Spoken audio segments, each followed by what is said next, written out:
భారత ఎన్నికల్లో అమెరికా జోక్యం చేసుకుంటున్న విషయాన్ని ఎట్టకేలకు ఆ దేశమే ఒప్పుకుంది.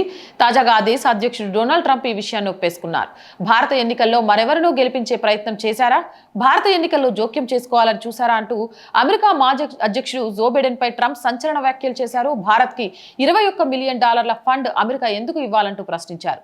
ఈ నిధులను విడుదల చేయడాన్ని చూస్తూ ఉంటే అక్కడ ఎవరినో గెలిపించే ప్రయత్నం చేశారన్న అనుమానం కలుగుతోందన్నారు. దీంతో ప్రజాస్వామ్య దేశాల్లో అమెరికా జోక్యం చేసుకోవడం ఇప్పుడు తీవ్ర చర్చానీయాంశమవుతుంది. ఇటీవల భారతదేశ అంతర్గత వ్యవహారాలు, సార్వత్రిక ఎన్నికల్లో అమెరికా కలుగజేసుకుంటుందనే ఆరోపణలను బలపరుస్తూ తాజాగా ఎలన్ మాస్క్ నేతృత్వంలోని department of government efficiency dose సంచలన విషయాలను బయటపెట్టింది.